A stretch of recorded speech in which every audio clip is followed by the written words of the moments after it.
पिछली एपिसोड यानी कि एपिसोड नंबर 74 में मैंने यूरिक एसिड की गुर्दे के मरीज़ के अंदर एक लंबी चौड़ी तमहीद बांधी और एंड में मैंने आपको एक्सप्लेन भी किया कि क्यों ये बेसिक इन्फॉर्मेशन एक गुर्दे के मरीज़ के लिए बहुत ज़रूरी थी। आज उसी सारी डिस्कशन को बेस बना के हम अगला उससे भी अहम टॉपिक डिस्कस करेंगे कि गुर्दे के मरीज़ में जब गाउट का अटैक हो जाता है या गाउट का मर्ज हो जाता है तो उसमें मैनेजमेंट किस तरह एक उस मरीज़ से डिफरेंट होती है जो कि गुर्दे के मर्ज में मुब्तला नहीं है। अस्सलाम वालेकुम, doctor Waziqa from expert cancer clinic of Lahore. पिछली एपिसोड से हमारी डिस्कशन चल रही है कि जो गुर्दे का मरीज़ है उसमें यूरिक एसिड की इम्प्लीकेशंस बहुत डिफरेंट हैं जनरल पॉपुलेशन से, क्योंकि जो गुर्दा है वो जिस्म में से तकरीबन 2/3 यूरिक एसिड बाहर निकालने का सबब बनता है। इसलिए जब गुर्दे का मर्ज हो जाता है तो गुर्दे की यूरिक एसिड को जिस्म से खारिज करने की एबिलिटी और कैपेसिटी कम हो जाती है, जिसकी वजह से गुर्दे के मरीज़ों में यूरिक एसिड ज़्यादा बिल्डअप हो जाता है। और यही वजह है कि जहां जनरल पॉपुलेशन में हाई यूरिक एसिड लेवल सिर्फ 1 से 2% लोगों में होता है, गुर्दे के मरीज़ों में ये रेशो तकरीबन 32-35% तक पहुँच जाती है। लेकिन एट द सेम टाइम गुर्दे के मर्ज की वजह से हम गाउट की मैनेजमेंट को भी बहुत अच्छी तरह नहीं कर सकते, क्योंकि हमने ज़्यादातर जो अद्वियात इस्तेमाल करनी है वो नेफ्रोटॉक्सिक होती हैं। यानी कि दर्द के लिए आपने कोई भी दवाई अगर पैनाडोल के अलावा इस्तेमाल करनी है तो उसका कहीं ना कहीं जाके थोड़ा बहुत असर गुर्दे पर होना है। यही वजह है कि गाउट की ट्रीटमेंट की गाइडलाइंस बनाने वाली जो सोसाइटीज़ हैं या जो ग्रुप्स हैं फिजिशियंस के, उन्होंने क्रॉनिक किडनी डिजीज़ के पेशेंट में गाउट की ट्रीटमेंट में कुछ रद्द-बदल की है। लेकिन गुर्दे के मरीज़ में गाउट की ट्रीटमेंट पर जाने से पहले हम ये समझते हैं कि गाउट होता क्या है और जनरल पॉपुलेशन में उसकी ट्रीटमेंट कैसे की जाती है। गाउट यूजुअली एक पेनफुल आर्थराइटिस के अटैक को कहते हैं। इसकी कुछ खास लोकेशंस हैं जहाँ पर अगर आपके जॉइंट में दर्द हो तो उसको लिया जाता है कि पेशेंट को शायद गाउट है, जिसमें हमारा जो पाँव का बड़ा अंगूठा है, इसी तरह जो हमारे घुटने हैं और टहने हैं, अगर ये एक जॉइंट करके बहुत ज़्यादा पेनफुल हो जाए, रेड हो जाए, स्वोलन हो जाए तो लगता है कि ये गाउट का अटैक है। और अगर जनरल पॉपुलेशन में गाउट का ये अटैक साल में सिर्फ एक दफ़ा हो तो उसके लिए जो मुकम्मल एलैबोरेट किस्म की ट्रीटमेंट है वो स्टार्ट नहीं की जाती। सिर्फ उस अटैक को पेन किलर्स के साथ, एंटी इन्फ्लेमेटरी मेडिसिन के साथ ट्रीट किया जाता है और उसके बाद ऑब्जर्व किया जाता है। अगर किसी पेशेंट को साल में 2 अटैक हो जाएं या 2 से ज़्यादा अटैक हो जाएं और कंफर्म हो जाए कि ये गाउट के ही अटैक हैं, तो फिर इस पेशेंट को रिकमेंड किया जाता है कि आप मुकम्मल गाउट की ट्रीटमेंट करें। गाउट की ट्रीटमेंट के हमेशा 4 कंपोनेंट्स होते हैं। नंबर 1 कि जो आपका यूरिक एसिड लेवल है उसको कम करने के लिए ट्रीटमेंट स्टार्ट की जाए, जैसे हम कॉमनली एलोपेरिनोल यूज़ करते हैं। नंबर 2, इस ट्रीटमेंट को स्टार्ट करते वक्त साथ ही प्रोफाइलैक्सिस दिया जाए, यानी कि वो एंटी इन्फ्लेमेटरी मेडिकेशन दी जाए, क्योंकि अगर एलोपेरिनोल के इस्तेमाल करने से गाउट का खुद ब खुद अटैक हो जाए तो वो उसको सप्रेस कर सके। नंबर 3 कि अगर इस ट्रीटमेंट के दौरान आपको गाउट का अटैक हो गया है तो उसको अलहदा से मैनेज किया जाए। और नंबर 4 लाइफस्टाइल मॉडिफिकेशंस, यानी कि वो क्या चीज़ें आप अपनी खुराक और वर्जिश में कर सकते हैं जिससे आपका यूरिक एसिड लेवल कम हो। और गाउट के पेशेंट में इस सारी ट्रीटमेंट का जो मेन पर्पस होता है वो ये होता है कि आपके गाउट के अटैक की फ्रिक्वेंसी कम हो और आपका जो यूरिक एसिड लेवल है उसको मर्दों में 7 से कम और औरतों में 6 से कम पर लाया जाए। हमारा आज का सवाल ये है कि गुर्दे का मरीज़ इस जनरल पॉपुलेशन से कैसे मुख्तलिफ होता है और उसके लिए गाइडलाइंस क्यों थोड़ी सी हट के हैं। उसकी वजह वही है जो हमने पिछली वीडियो में डिस्कस की। मैं इस वीडियो में भी हल्का सा बता चुका हूँ कि गुर्दे के मरीज़ में क्योंकि यूरिक एसिड ज़्यादा बॉडी में इकट्ठा होना शुरू हो जाता है, इसलिए चांसेस ज़्यादा होते हैं कि आपको गाउट की बीमारी हो सकती है। यही वजह है कि गुर्दे के मरीज़ों में गाइडलाइन रिकमेंड करती हैं कि आपने साल में 2 अटैक होने का इंतज़ार नहीं करना। गुर्दे के मरीज़ में अगर साल में सिर्फ एक दफ़ा भी गाउट का अटैक हो जाए तो उसको डायग्नोज कर दिया जाता है कि इस पेशेंट को गाउट है और इसको फुल फ्लेज ट्रीटमेंट स्टार्ट करनी चाहिए। ट्रीटमेंट वही 4 बेसिक कंपोनेंट्स हैं। आपने यूरिक एसिड लेवल को कम करने के लिए दवाइयाँ खानी हैं। उसके बाद एक्यूट अगर अटैक हो जाए तो उसको मैनेज करना है। इस एक्यूट अटैक से पहले आपने तकरीबन 6 महीने तक प्रोफाइलैक्टिकली एंटी इन्फ्लेमेटरी मेडिकेशन लेनी है। और चौथा, आपने अपनी लाइफस्टाइल मॉडिफिकेशन करनी है। अब हम अपने मेन टॉपिक की तरफ चलते हैं कि गुर्दे के मरीज़ में गाउट की मैनेजमेंट कैसे डिफरेंट है। उसमें सबसे पहले तो आपने वही लाइफस्टाइल मॉडिफिकेशंस करनी है, यानी कि एक्सरसाइज करनी है, हाई यूरिक एसिड लेवल को एज ए मेटाबॉलिक सिंड्रोम लेना है, अपनी डाइट को हेल्दी करना है, यानी कि फ्रेश फ्रूट्स और वेजिटेबल्स, हाई फाइबर डाइट, और साथ वो चीज़ें अपनी खुराक में कम करनी है जिनमें प्योरिन बहुत ज़्यादा होता है। मीट के सिलसिले में जैसे रेड मीट होता है, और जो बॉडी ऑर्गन्स होते हैं जैसे कि गुर्दा, कलेजी, इनमें प्योरिन की मिकदार बहुत ज़्यादा होती है। इस तरह की चीज़ें गाउट के मरीज़ को खाने से परहेज़ करनी चाहिए। इसी तरह कुछ वेजिटेबल्स हैं जैसे कि पालक है, और हाई फ्रुक्टोज मशरूबात हैं, या कुछ स्पेशल किस्म की अल्कोहल्स हैं, इन सब में प्योरिन की मिकदार बहुत ज़्यादा होती है। गाउट वाला पेशेंट जिसको कि गुर्दे का मर्ज़ भी है, उसने सबसे पहले तो ये लाइफस्टाइल मॉडिफिकेशन करनी है। अब हम चलते हैं असल कॉम्प्लिकेशन में, वो हैं दवाइयाँ।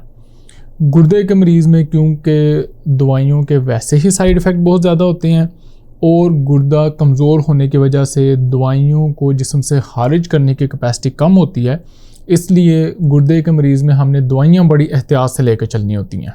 इनमें से कुछ अद्वियात हैं जो कि यूरिक एसिड बनने की मिकदार को कम करती हैं। इसी तरह कुछ अद्वियात हैं जो कि बने हुए यूरिक एसिड को जिस्म में डिज़ोल्व कर देती हैं। और तीसरे नंबर पे कुछ अद्वियात हैं जो कि यूरिक एसिड को जिस्म से बाहर पेशाब के रास्ते निकालने में बहुत ज़्यादा हेल्प करती हैं। लेकिन इन तीनों ग्रुप्स में से जो सबसे अहम ग्रुप है, और जो पाकिस्तान इंडिया में हर बंदा टॉफ़ी गोली की तरह खाता है, वो हैं हमारी दो मेन दवाइयाँ। इसमें है एलोपेरिनोल और फिब्रोक्सोस्टैट। एलोपेरिनोल जो है वो जनरल पॉपुलेशन भी यूज़ कर सकती है और गुर्दे का मरीज़ भी यूज़ कर सकता है। जो मेन फ़र्क आता है वो उस वक्त आता है जब आपके गुर्दे का मर्ज़ इतना ज़्यादा बढ़ गया है कि आपकी क्रिएटिनिन क्लीयरेंस 30 से कम हो गई है। अब क्रिएटिनिन क्लीयरेंस क्या होती है और इसको कैसे चेक करते हैं, आपने उस चक्रों में नहीं पड़ना। और यही वजह है कि जो वेस्टर्न कंट्रीज़ हैं उन्होंने अद्वियात को प्रिस्क्रिप्शन के साथ जोड़ के रखा हुआ है, ताकि आपका डॉक्टर और आपका फार्मासिस्ट मिल के दवाइयों को इस तरह मैनेज कर सके कि आपको साइड इफ़ेक्ट ना हो। तो एनीवेज़ जो जनरल पॉपुलेशन है वो तो एलोपेरिनोल लो डोज से स्टार्ट कर सकती है 100 मिलीग्राम से, और हर 2 से 5 हफ्ते बाद डोज बढ़ा के तकरीबन 800 मिलीग्राम तक भी जा सकती है। मुझे पता है हम पाकिस्तान में 300 मिलीग्राम से ऊपर यूज़ नहीं करते, लेकिन बाज़ यूरोपियन कंट्रीज़ में पूरे दिन में एलोपेरिनोल 800 मिलीग्राम तक भी यूज़ की जाती है। गुर्दे के मरीज़ में जिसकी क्रिएटिनिन क्लीयरेंस 30 से कम है, उसने एलोपेरिनोल 50 या 25 मिलीग्राम पर डे से शुरू करनी होती है, और फिर आहिस्ता आहिस्ता बढ़ा के वो तब तक अपनी डोज बढ़ाता रहेगा जब तक कि उसका यूरिक एसिड लेवल 7 से कम नहीं हो जाता। अमेरिका में भी और पाकिस्तान में भी एक मिसकंसेप्शन है कि गुर्दे का मरीज़ एलोपेरिनोल 100 मिलीग्राम पर डे से ज़्यादा इस्तेमाल नहीं कर सकता, लेकिन इस कन्फ्यूजन की वजह थी वो रिएक्शन जो उस वक्त लोगों को देखने में आए जब ये दवाई पहली दफ़ा नई मार्केट में आई। लेकिन उसकी वजह ये नहीं थी कि पेशेंट हाई डोज इस्तेमाल कर रहा था। बेसिकली उसकी मेन वजह ये बनी कि लोगों ने हाई डोज के साथ दवाई को पहले दिन से इस्तेमाल करना शुरू कर दिया, जिसकी वजह से इस दवाई के मेटाबोलाइट्स बॉडी में इकट्ठे हो गए और उन्होंने एक रिएक्शन करवाया। इस रिएक्शन में बॉडी पर रैश होते थे, आपके ब्लड काउंट में कुछ डिफरेंस आ जाता था, इंसान को फीवर हो जाता था, और इसका नाम रखा गया एलोपेरिनोल हाइपर सेंसिटिविटी रिएक्शन। इस रिएक्शन की बेस पर बाद में लोगों ने वहम पाल लिया कि शायद अगर एलोपेरिनोल हाई डोज में यूज़ की जाएगी तो ये रिएक्शन हो जाएगा, और स्पेशली जो किडनी डिजीज़ के पेशेंट हैं वो इवन अमेरिका में भी डरते हुए 100 मिलीग्राम पर डे से ऊपर नहीं जाते। दूसरी कॉमन मेडिकेशन जो यूज़ होती है वो है फिब्रोक्सोस्टैट। पाकिस्तान में बाज़ औक़ात डॉक्टर अपने मरीज़ों को इस तरह बताते हैं कि जैसे फिब्रोक्सोस्टैट कोई अच्छे लेवल की दवाई है, कोई नई मॉडर्न दवाई है और एलोपेरिनोल से बहुत बेहतर है। इस तरह की कोई हकीकत नहीं है, और एलोपेरिनोल और फिबेक्सोस्टैट तकरीबन एक जैसा ही काम करते हैं। हाँ, बाज़ पेशेंट में अगर एलोपेरिनोल के साइड इफ़ेक्ट्स आ जाएं या पेशेंट को सूट ना करे तो हम फिबेक्सोस्टैट की तरफ चेंज कर सकते हैं। और एलोपेरिनोल की तरह ही फिबेक्सोस्टैट भी रिकमेंडेड की जाती है कि लो डोज में आपने स्टार्ट करनी है 40 मिलीग्राम पूरे दिन में, और इस्तेमाल करने के कुछ हफ्तों के बाद अगर आपका यूरिक एसिड लेवल कंट्रोल नहीं हुआ तो आप 80 मिलीग्राम पर डे तक जा सकते हैं। क्या एलोपेरिनोल और फिबेक्सोस्टैट डायलिसिस में यूज़ की जा सकती हैं? तो इसमें जो एलोपेरिनोल है वो तो डायलिसिस के पेशेंट में बड़ा केयरफुली यूज़ की जा सकती है और इसकी डोज होती है 50 milligram per day on dialysis days after dialysis. जो फिबेक्सोस्टैट है इसके बारे में डायलिसिस वाले पेशेंट के अंदर कोई ख़ास किस्म की रिसर्च नहीं हुई, इसलिए FDA अप्रूव नहीं करता कि डायलिसिस के पेशेंट को फिबेक्सोस्टैट दी जाए। यूरिक एसिड को कम करने वाली दवाइयों का दूसरा ग्रुप जो कि बेसिकली यूरिक एसिड को मेटाबोलाइज कर देती हैं, उनमें दो बड़े केमिकल आते हैं, एक है रेस्पुरिकेस और दूसरा है पेगलोटिकेस। ये दोनों IV मेडिकेशन हैं और ये सिर्फ उन मरीज़ों में यूज़ की जाती हैं जिनको के कीमोथेरेपी लगती है, क्योंकि जब आपको कीमोथेरेपी लगती है तो बाज़ ट्यूमर्स बेतहाशा किस्म की तोड़फोड़ दिखाती हैं, जिसकी वजह से ब्लड में यूरिक एसिड का लेवल बहुत ज़्यादा हो जाता है और ये लेवल इतना ज़्यादा हो जाता है कि ये आपकी किडनी को डायरेक्टली डैमेज कर सकता है। तीसरा ग्रुप जो जिसम में यूरिक एसिड लेवल को कम कर सकता है वो अद्वियात हैं जो पेशाब के ज़रिए यूरिक एसिड को बाहर निकालने का प्रोसेस तेज़ कर देती हैं। पुराने ज़माने में ये अद्वियात बहुत कॉमनली यूज़ होती थी, लेकिन आजकल ये इतनी ज़्यादा इस्तेमाल नहीं होती, लेकिन उसके बावजूद इनकी बहुत अहमियत है और मेरे ख्याल है कुछ पेशेंट्स में इनको यूज़ करना चाहिए। इन अद्वियात में जो कॉमनली यूज मेडिसिन है वो है प्रोबेनिसिड और सल्फिनपीराजोन, लेकिन अगेन क्योंकि इनकी मैकेनिज़्म ही गुर्दे के ज़रिए पेशाब के ज़रिए यूरिक एसिड को बाहर निकालना है, तो आप अज्यूम कर सकते हैं कि अगर आप गुर्दे के मर्ज़ में मुब्तला हैं और आपकी क्रिएटिनिन क्लियरेंस कम है या आपका गुर्दा मुकम्मल तौर पर काम नहीं कर रहा तो ये दवाइयाँ भी काम नहीं करेंगी। और जो डायलिसिस का पेशेंट है यानी कि मुकम्मल रीनल फेलियर का पेशेंट है जो कि पेशाब बनाता ही नहीं है या बहुत ही कम बनाता है, उनमें ये अद्वियात टोटली कॉन्ट्राइंडिकेटेड है, यानी कि आप यूज़ कर ही नहीं सकते।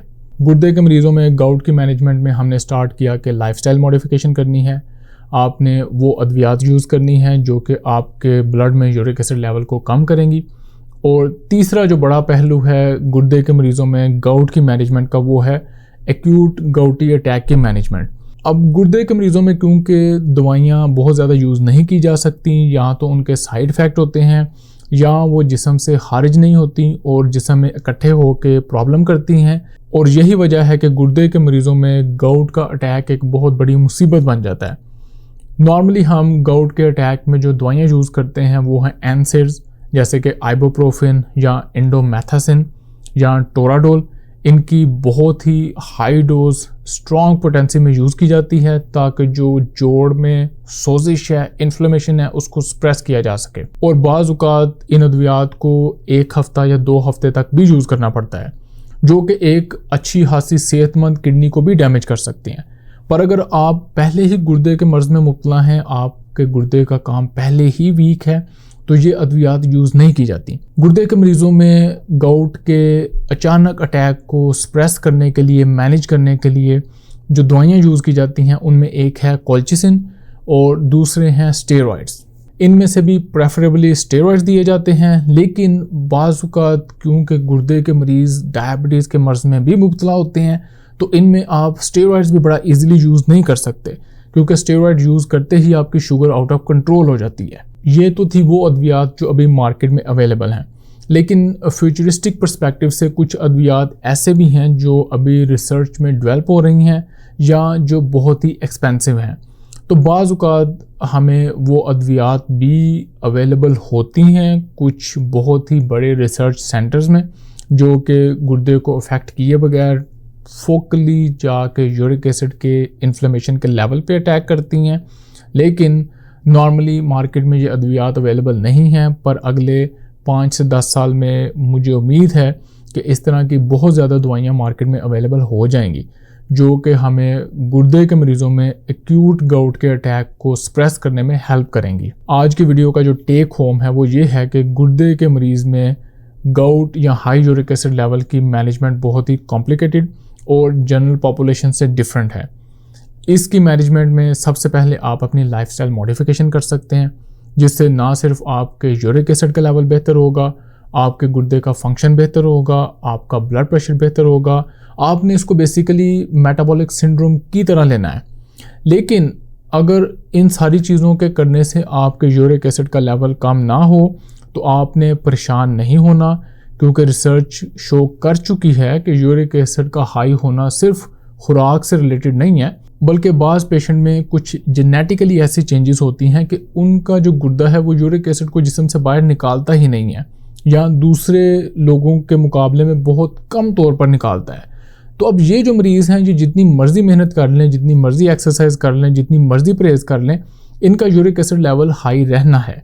ये वो मरीज़ हैं जिनको हमें दवाई देनी पड़ती है और इनको दवाई रेगुलर यूज़ करनी चाहिए। लेकिन इस सारी मैनेजमेंट में आपने कोई भी दवाई अपने डॉक्टर की हदायत के बगैर इस्तेमाल नहीं करनी, क्योंकि ये सारी अद्वियात बहुत पोटेंट हैं, इनके बहुत ज़्यादा साइड इफ़ेक्ट्स हैं, और अगर आप इनको खुद अपनी मर्ज़ी से अपनी डोज़ के मुताबिक खाते रहेंगे तो ये आपके गुर्दे को प्रोटेक्ट तो क्या करेंगी, बल्कि आपके गुर्दे को ज़्यादा नुकसान पहुंचा सकती हैं। ये सब तो था मेरा एक्सपीरियंस, मेरा नॉलेज और मेरी पेशेंट डिस्कशन। लेकिन आपका क्या एक्सपीरियंस है? क्या आप भी जब से गुर्दे के मर्ज़ में मुब्तला हुए हैं, आपको लगता है कि आपका यूरिक एसिड ज़्यादा होना शुरू हो गया है या ज़्यादा रहना शुरू हो गया है, और इसको मैनेज करने के लिए आपके डॉक्टर ने क्या रेकमेंड किया है? अपना एक्सपीरियंस ज़रूर शेयर करें। जब आप अपना एक्सपीरियंस शेयर करते हैं तो मैं बार बार आपको याद कराता हूँ, दूसरे पेशेंट उससे इंस्पायर होते हैं और उनमें भी हौसला आता है कि वो अपने मर्ज़ से फ़ाइट करें और अपनी सेहत को बेहतर करें। मुलाकात होगी अगली वीडियो में। अल्लाह हाफ़िज़।